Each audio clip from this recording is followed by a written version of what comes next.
Okay, the next speaker is Quentin Berthet from Google. Go ahead, Quentin. Thanks a lot. So thanks to the organizers for this wonderful, a little bit down maybe, for this wonderful program and workshop. Thanks for inviting me. And yeah, so like a lot of people, I guess, I haven't given a talk live in about 2 years. So apologies if I'm a bit rusty on top of the jet lag. So today I'm going to talk about computational trade-offs in graph models. So this is essentially work that was done before I joined Google Research. So I guess, I mean, one of the big topics of this workshop is how do you reconcile the algorithmic and statistical complexities of a lot of different problems. And, you know, why do we care about these problems? Well, you know, it's kind of the typical motivation slides. We care about this because more and more we have data-driven approaches in, you know, all of science, all of business as well. But, you know, and now most scientific fields are trying to exploit very large data sets. And very importantly, they try to do this on data that already exists, right? I think so. In statistics, there's kind of a paradigm that you ask yourself a question and then, you know, try to gather data that will or not invalidate this problem. Now, more and more, you know, there's large amounts of data that exist somewhere. You ask yourself a question and you look at this particular data set. So, you know, it means that most of the data that you have might not be relevant to the problem at hand. It also means that, you know, the model that, you know, you're going to look at this data with and the data itself maybe can have a lot of difficulties. So it can be complex, it can have a lot of heterogeneity, it can be more or less valuable, etc. And so, you know, it becomes more and more important when you have these very, very, very large data sets to care about the computational costs in complex models. So it's going to be 2 reasons for this. The first one is that the data sets that we have are increasingly large. So this means, you know, when you think about it from a very classical statistical point of view, you have observations x1, xn. So you have a very large number of observations. And sometimes it can be also hard to access all at the same time. And you have a high dimensional parameter. So this means that, you know, what you're trying to model this data with will be a probability that have a parameter that can also have a very, very high dimension. So now, because of that, it means that in a lot of situations, it's going to make a lot of sense to impose additional structure on this parameter. So, you know, this can be sparsity, this can be some kind of symmetry, etc. The idea behind this is that if you are just trying to solve this high-dimensional statistical problem, you might not have enough data, and it might not be also relevant with respect to the question that you're asking. So you're going to need to make some assumption to, you know, better fit with the question that you're asking and also be able to statistically solve anything. So one of the ways that you can do this is to solve, you know, optimization problems. So trying to fit some sort of likelihood that depends on your data to fit a parameter so that your data fits very well with with this particular value of the parameter, or to do hypothesis testing. So here it's not going to be, you know, solving an optimization problem on a very complex set. It's going to be, you know, taking averages over a very, very large set. So what we care about here is having, you know, computationally efficient methods for these very high dimensional statistical problems. Okay, so this can seem a bit at odds with, you know, recent advances in the field at large, right? So what people call machine learning, AI, etc. That in practice, you know, you use first-order optimization for, you know, anything and it just works, right? Us theoreticians don't really have guarantees, but, you know, people observe that it does work. So I used to have in this version of the slide very good empirical results, not a lot of theoretical understanding. So I think in the last few years we've had more and more theoretical understanding about, you know, just doing gradient-based updates on these very, very large models on, you know, neural networks. Now we have some more and more. But I think one of the issues of, you know, these results in non-convex optimization for statistical learning are that, people think that all learning problems, right, meaning all average case optimization problems on reasonable instances, whatever this means, are computationally easy. And, I think this intuition is wrong in general. And I think, so a mathematical analysis of these problems reveals, requires a finer understanding of what's going on. And actually, I mean, so a link, I'm going to come back to this a bit later, but there has been recent work on, trying to classify instances of random graphs with or without a planted clique with these very large neural networks, and they observe the same kind of transitions as what we already have. So the kind of transitions I'm going to talk about. So I think this says that these things are very good, but they're definitely not magic. So the framework that we're going to look at to make things easy in general is going to be detection or estimation of some structured signal. So this can be sparsity, etc., that has a certain level of intensity. So here it should be of intensity theta. So this means that we're going to try to distinguish. So planted clique, I'm going to come back to this, will be an example of this. An example where we have a situation where we have an absence of signal, so some high dimensional distribution P0 that you can think of as pure noise, right? So examples include standard Gaussian or random graph where all the edges are of probability 1/2 independently, so an Naudot-Schreining graph, to a structured signal, right? So there's some parameter, some vector v, such that we have some distribution which is pure noise plus theta v, whatever this theta v will mean. So sometimes it can mean you're adding theta v to the mean for some k sparse v. It can be also adding it to the covariance matrix or adding it to the expectation of probabilities. So this would be the case of a planted clique problem. So this has been, thinking of these problems like this has been an active line of research in all of statistics, really. And initially, it was quite removed from algorithmic concerns. It was looking at another type of complexity, a statistical complexity that's also related to, how large these sets are, etc. And really based on, trying to understand from an information theoretic point of view, the complexity of these problems related to the structure of the underlying parameter. And often it's formulated as an hypothesis testing problem based on, independence x1 to xn. And so here, yeah, so a test that will, distinguish 0, 1, these two distributions has a measure that's performed, performance that's measured by the probability of error, right? So the probability of saying the wrong thing under one distribution and the probability of saying the wrong thing under all the others. So you can think of this either as the maximum probability or the average probability under the signal. And so you're really looking for functions that behave very differently under these two types of distributions. And now, the question becomes, when do such functions exist? And when do functions of a certain class exist, right? So in particular, functions that are easily that can be easily computed.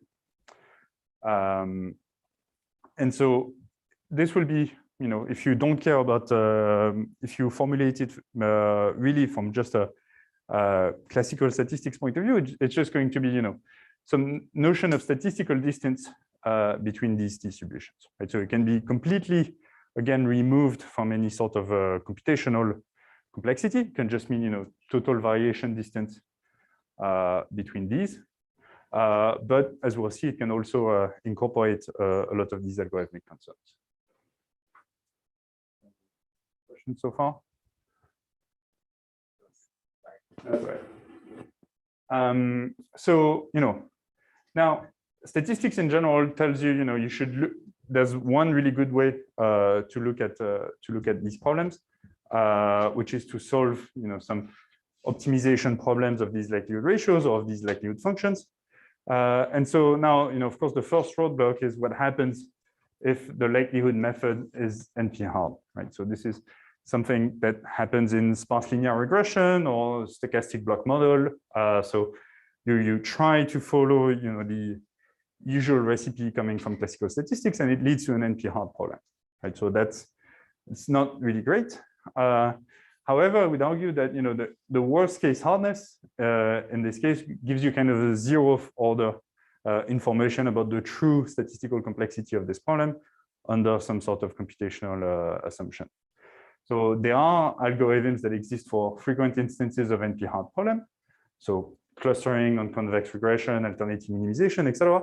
Or sometimes also proxy functionals and optimization problems. So this means you don't try to find something that often solves the NP-hard problem. You just change completely the problem in another one so that it will still have nice statistical properties.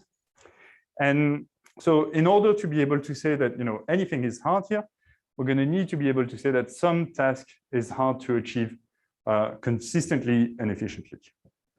And so I think, really, maybe this is because I approach these problems like that. This is really best captured by looking at this from a statistical point of view, saying under some distribution, a whole class of function will behave this way, and under another distribution another way.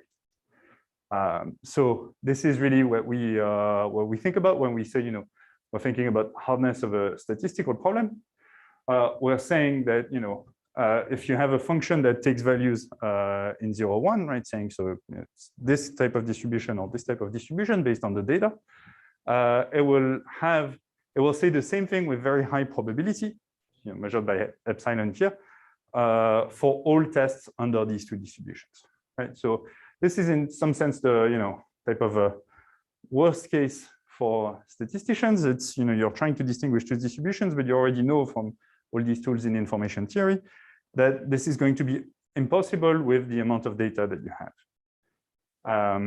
And so now if you think of this from the point of view of trying to mix statistics and complexity theory, what you'd like is a situation where there exists a test that behaves very differently under these two distributions, right? So that you have psi, it will say that psi is equal to 0 under P0 with probability close to 1, and under P1 with probability close to 0.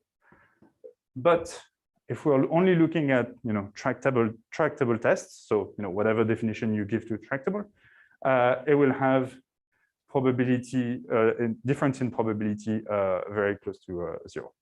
So that's the kind of idea of statistical difficulty for tractable methods. You're looking for this type of situation, right? So a situation where a statistical problem is technically statistically doable, but this seems to be hard for tractable methods. And again, kind of suggests that there is a fundamental difference between functions that are easily computable and functions that are not, looked at from the lens of behavior under certain probabilities. Okay, so this is the I think a mandatory slide for this workshop. So the planted clique problem, which is kind of the golden problem for these types of questions. So the planted clique assumption says that if you're looking at an Erdős-Rényi random graph with all edges independent with probability 1/2, and you modify this distribution by adding a clique of size k, then it's hard to distinguish these two distributions based on one input of the graph if the size of the clique is a power strictly smaller than 1/2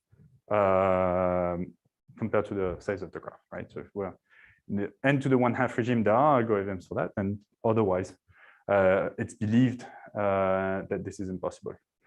So there's a wide range of evidence for this assumption. So Sam talked about sum of squares methods, but there's been other types of restricted algorithms. So looking at statistical queries, etc., looking at also proving hardness of other things using planted clique, and that seems consistent so far.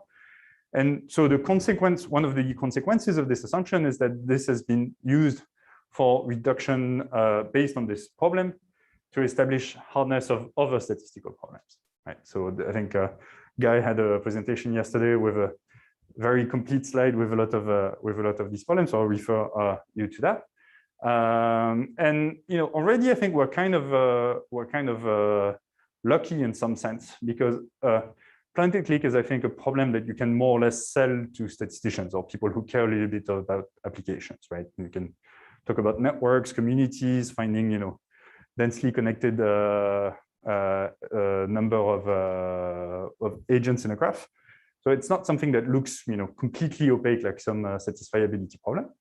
But still, I think it's also very nice that it can be easily connected to a lot of other problems that make a lot of sense in the statistical community. So I'm going to talk about one of these problems today. Be a kind of a variant of a graph model, but that will be supervised in nature, meaning that we'll have some side information. Before I go in this problem, do you have any questions about this? Or presenting it for the third time in a week makes it easier. Okay, so this is work with Nikolai Baldin, who is my PhD student at Cambridge. And it's about statistical and computational rates in problem they can either call link prediction or graph logistic regression. So what is this problem? So in general, so as I said, you can see the problem of planted clique or many other problems as statistical problems on graphs, where there's a link between the presence of an edge ij and the properties of vertices I and j, right? So the stochastic block model is such an example. So we have two communities. So you belong to community 1 or 2, and the probability that you are connected with an edge depends only on these two things, right? So if I and j belong to the same community, it means you have a certain probability, otherwise not, etc. And then you get a graph G that's generated by this model, and you try to say something about this function, about the link between ij and these vertices ij, or finding the properties themselves of the vertices ij. So, an approach that's been a bit different, where you don't consider the graph as data, but more as side information, is total variation denoising. But there's been also kind of other points of views on this. But what in general this means is that you have noisy observations of some data for every vertex, and there is an assumption that this data is in some sense smooth on the graph, right? So that if two nodes are connected, then these values should not be too far from each other, right? So you can think of a lot of sensors that are somewhere in a room, they're connected if they're not too far, and so if the underlying signal that they're trying to measure is indeed smooth, then you'd think that the smoothness is preserved on this graph. And so there's been work on this as well, but here again, so it is a supervised problem, but you're seeing the graph as a structure rather than as the data itself. So what we were interested in was a problem where you have side information and you see the graph as being generated by a random model. So here the data is as follows. So you have covariates xi for every node in the network. So you can think of this as you have a network of different elements, and for each of these elements you have very, very long for every node in the graph, you have a very, very long vector of information. So this can be information about a user in a network, and it's considered deterministic. So you measure these for everyone, and you kind of you have them somewhere. And then you have also the partial observation of the graph. So this means that you'll have a binary variable for every ij for a subset of these pairs of size n, you'll have observed the presence or absence of an edge, right? So this means you have a graph like this. You don't query the graph everywhere, but in some places you'll have queried it, and in some places you will observe no edge, and in some places you will observe one. Right? Yeah.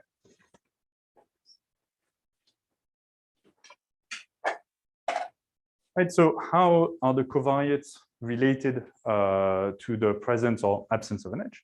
So through this link function.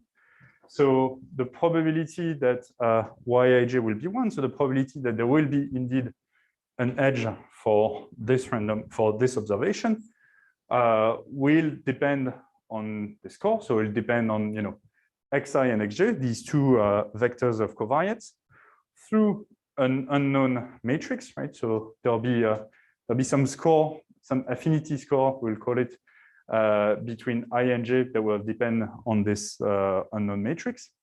And then independently, these edges will be present or not with some probability. Right? So if this affinity score is very high, this means that there's a probability very close to 1 that the edges are connected. And otherwise, if the score is very much in high negative numbers, low negative numbers, then the probability is very close to 0. Right? So here you could have, it won't change much in the problem as if you have any sort of a function that goes smoothly from 0 to 1 here. Right? And so here, what are we trying to do? We're trying to estimate theta star under some assumptions on theta star. So I'll explain a little bit what we think there should be block sparse and low rank. And one of the challenges that we have is we can be in a high dimensional problem. So here, this matrix is of size d square. It takes two vectors of size d and creates a scalar out of them. So it's of size d square, and we can have much less sometimes than d square observations, right? So we're introducing this combinatorial constraint so that even under this low sampling regime, we are still well conditioned. But then this means that the problem will be computationally hard. I mean, it will yield naturally some computational hardness. And so the motivation that we have for this generating model is, so I said that we have some sort of affinity, right? So we were saying that when I and j will have a very high score, the probability will be very close to 1. What does this mean when you write theta star in a spectral decomposition, right? So it's low rank. We've assumed that it will be, so this quadratic form will be written as a small sum between 1 and r of these lambda L and then scalar product of UL on xi and on xj. So the low rank assumption says that there's very few of these vectors, right? So the affinity depends on these scalar products weighted by these eigenvalues. So there's very few of these vectors. It is indeed actually low rank. So if I find a pen that works slightly better. Yeah. So we're going to have U1 like this. And so what this says is that if we have all our elements, if we have all our vectors that can be projected in this low dimensional space, the actual affinity depends indeed only on this low dimensional representation. And also, so this is an additional assumption that we make, is that it depends really indeed only on a few relevant coefficients of xi, xj, right? So the whole data about each of these users was measured before we really knew that we were going to try to determine presence or absence of an edge. So if these two people were connected in the graph. And so it means that there might be a lot of information that is not related at all to our problem at hand. Yep. Like is that the block sparse? What you said, maybe I will. Why block sparsity? Block sparsity means that you only care about, so when you're writing. So right, when you're going to write your sum of, so you look at it like this, right? Your sum of xi and xj at indices st, and then weighted by all these things. Block sparsity means really there's not necessarily contiguous subset. Here I'm doing it in a contiguous way, right? But subset of elements in Xi and Xj that are relevant. And those are the only one we care about, right? So if otherwise, if you have, if you start having just any sort of sparsity pattern like this, it means, well,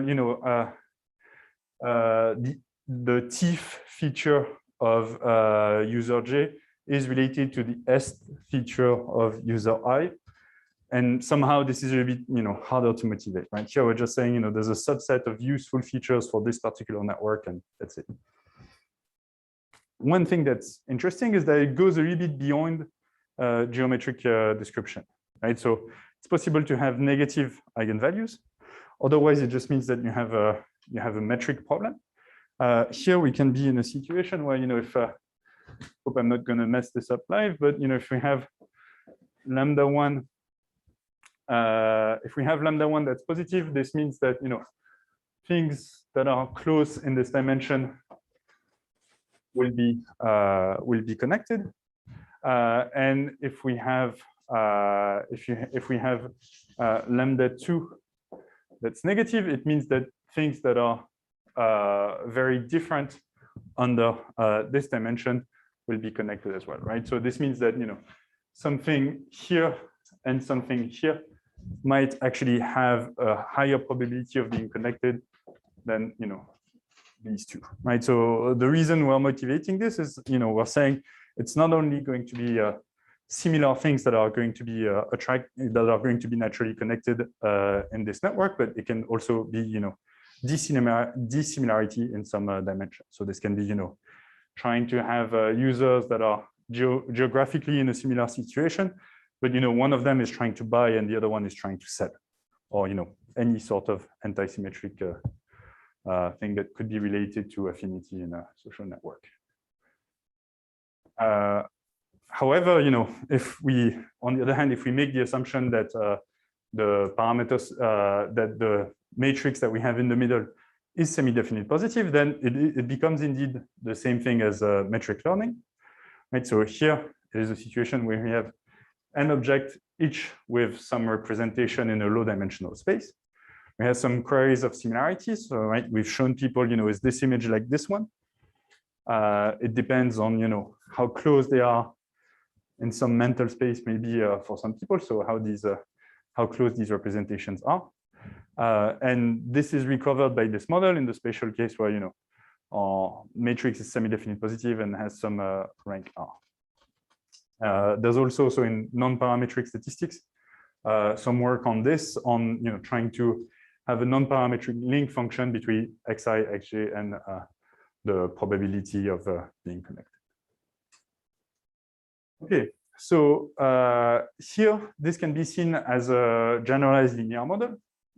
When we rewrite this affinity function, we can rewrite it in a way that this says that it's going to be the same thing as the multiplication of some very large design matrix and the vectorized version of the parameter matrix that we're looking for.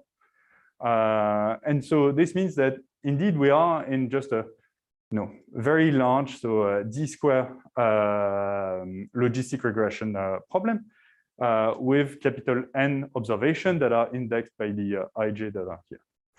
Now, you can try and explore this problem like this. The only issue is that the structural assumption that we've made, right? So this is actually why this matters. The fact that we have block sparsity and we have low rank. This is something that's a bit harder to translate into conditions on this vector. And on the other hand, you can think of this as a logistic version of trace regression models, right? So there's been models in statistics where some matrices are observed through the scalar product with another matrices. So here are some references, and here this is a special case of this, where again these matrices that we take scalar products with have this special structure of XJ/XI transpose. And then this, this will form the design matrix that we have here. So some assumptions, some additional assumptions that we make in this model. So this is, necessary because the problem is ill-posed in general, and so we need some additional structural assumptions. So here, this will be block sparsity and rank. The first one is that the probabilities are bounded away from 0 and 1. So this is classical in logistic estimation, and this is actually necessary. So the issue is that if the affinity scores can become extremely high or extremely low, then it's hard to distinguish between an affinity score of 1 billion and 10 billion. And so you're going to have, because they create probabilities that are either extremely close to 1 or extremely close to 1.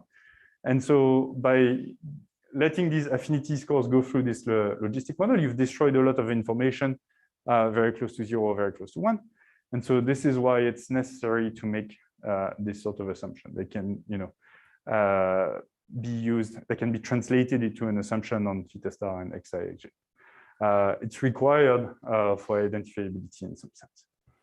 And an additional assumption is required. So this is an assumption on the covariates, which is a little bit like the restricted isometry assumption in sparse linear regression. So I'm not going to go too much in the details of this, but essentially it's saying that when you take a product of a S block sparse matrix, so like the one that we have of these covariates, so covariates times block sparse matrix times covariates again, which is what we're using in this problem, then you haven't modified a lot the norm of this matrix, right? So this means that essentially the covariates acting on S block sparse matrices are well conditioned. They don't create very degenerate situations.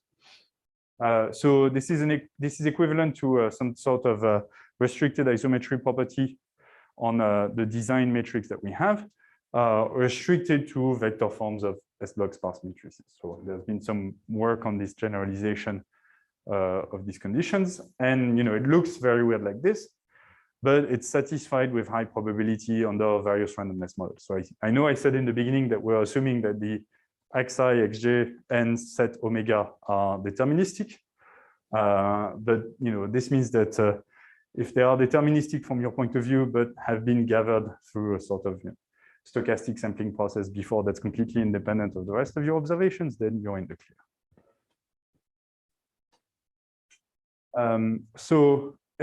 In this model, so if we look at the log likelihood that we're going to try and maximize, then this is very classical. What we have is that the observed function can be written as a population version, right? So sort of expectation version of this function plus a linear term. And this population version itself is maximized at the true value of the parameter, and then the difference between the value at theta and the value at theta star depends on the Kullback-Leiber divergence. So difference in probabilities of having these observations under these two models. And so now this really kind of guides the type of analysis that we should make of this model. If we want to say something about what will maximize this term, well, there are two things that we must say. First, we should understand how this behaves around theta star, right? The local geometry of this function close to theta star. So it's going to be related to the difference in probabilities of observing this data under the two parameters. And we're going to need to control the deviation term. So this is just the noise in your observations that you have coming from your generative model, right? And so this is going to be easy to do here. We're going to have a sum of IID sub-Gaussian variables, and so we're going to be able to maximize well the difference uniformly between the population and data version of these functions. Right, so skipping a lot of the details, what this leads to is that under the assumptions that I presented on the covariates X and on the parameter function, on the parameter matrix theta star, for combinatorial MLEs, so essentially saying something that maximizes the likelihood among all block sparse low rank matrices, we control how far the estimator is from the true value in some norm. And we control this in a manner that kind of separates well the statistical complexities of the different problems here. So the first one, so KR over N, this is the difficulty of estimating a K by K symmetric matrix of rank R, right? So you have 2 times KR coefficients and you have N observations. So this is essentially, in terms of square, the complexity, and then the complexity of finding the support of size K among D variables. This is essentially log of D choose of K choose D choose K divided by N. So we have matching lower bound up to constants, but the 2 estimators that we consider here, so one is penalized, one is constrained, they're not computationally tractable. So now again, we're back to our original question. Can we, in this supervised model, have both? Can we get optimal statistical rates and polynomial time estimator? So the first thing that can be tried is to relax the block sparsity penalty in a L1 manner. And actually, when you do this, one thing that you realize is that it doesn't, if you relax it in a L1 norm, then it doesn't matter that it is block sparse. You would have, if you permute all of these coefficients around, you will have the same L1 norm, and you wouldn't have at all the same, block sparse L0 norm. So this means that you've made the problem, much easier in some sense, because, much easier from a computational point of view, but much harder from a statistical point of view, because you've made the space of possible theta star much, much higher. So we can show that, indeed, under some assumptions, under the same assumptions, we're going to have some, nice-ish statistical complexity for this estimator, but it is suboptimal, right? So because it corresponds to a harder statistical problem, which is, finding the best K-square sparse matrix. So we are just like in a lot of these other statistical problems in this situation. So we have rates of estimation. This is the statistical optimal, so minimax rate for this problem. The methods that work here are computationally hard. We have a lasso type method, so L1 regularized method for this problem that works, but but that gets you level of errors that are of a much higher order. And we'd like to know something about what happens in the middle. Right? If we have a fixed constant rank, right, it's 1, 2, 3, we have in some sense a gap from K to K square here that is observed.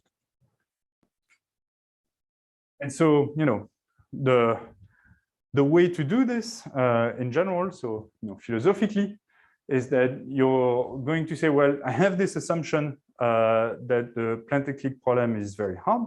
So I'm going to hypothesize for a second that I can have a much better algorithm for problem at hand that I have.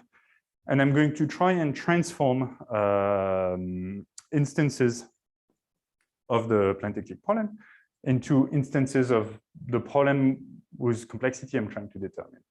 And see if from this I can get to a contradiction.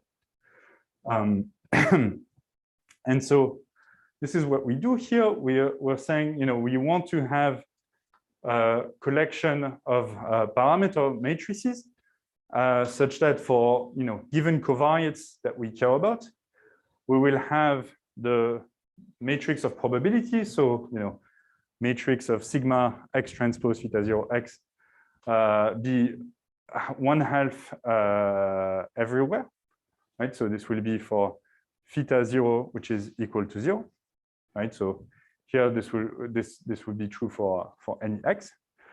And at the same time, so if instead we have theta s, then the matrix of probabilities corresponds to the matrix of probabilities in a Erdos-Shreni graph with a plan to clique, right? So we have plan to clique of size k here. This means that, here we're going to have probability q, and here we're going to have probability 1/2 everywhere, right? So I said plan to clique, but it's really, planted a denser subgraph.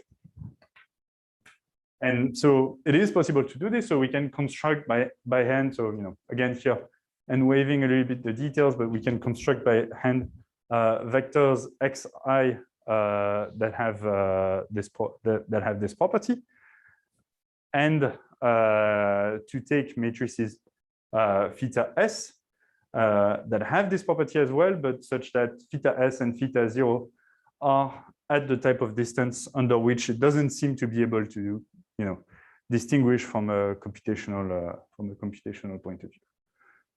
And so what we have now is that, we have, so our matrix theta 0, so that 0 here, we have all the possible matrices theta s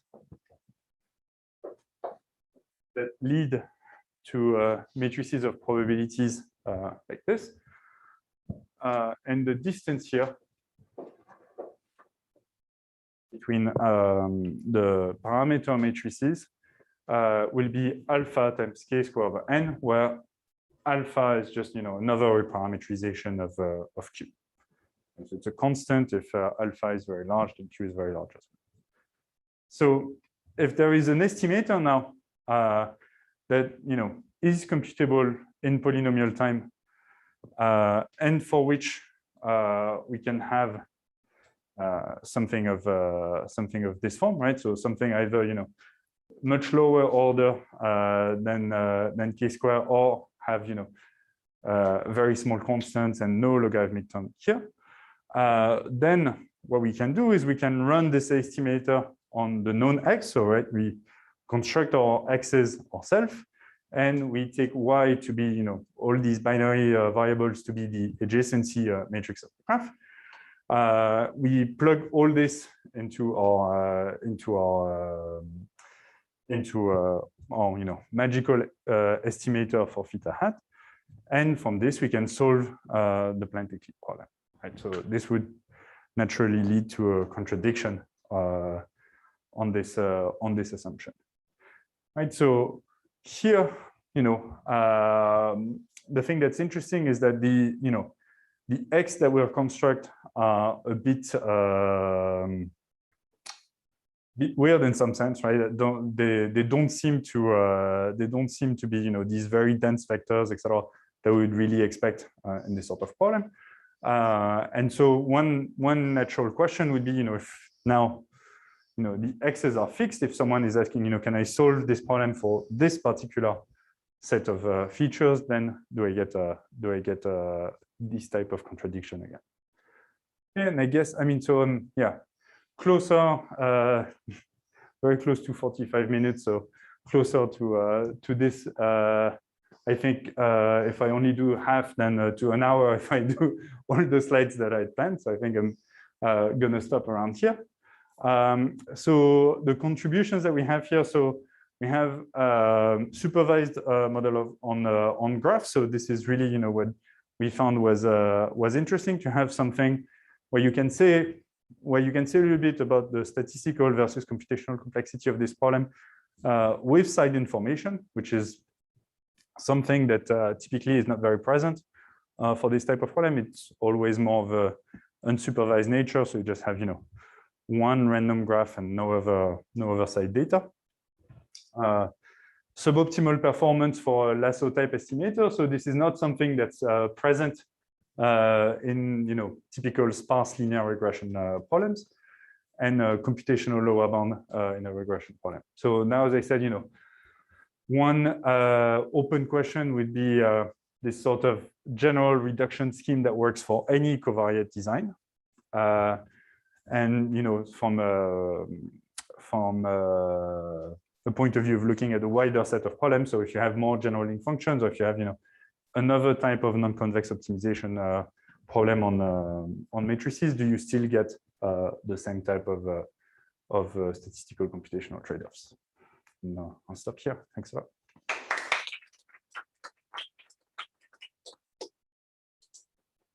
Questions?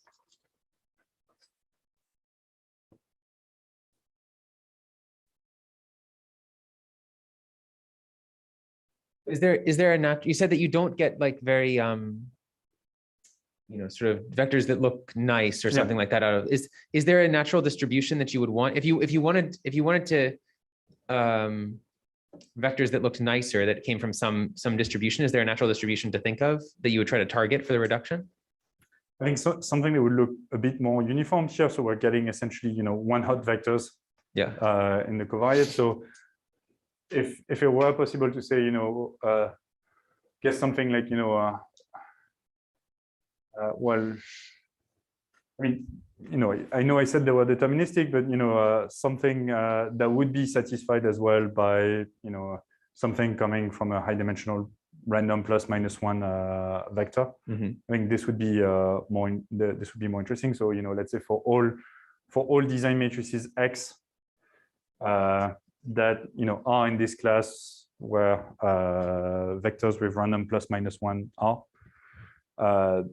with high probability, this would be interesting. But this isn't something we've been able to kind of link so far. Okay. So I think it just makes the connection between plenty clique and the type of distribution that you're trying to get very complicated.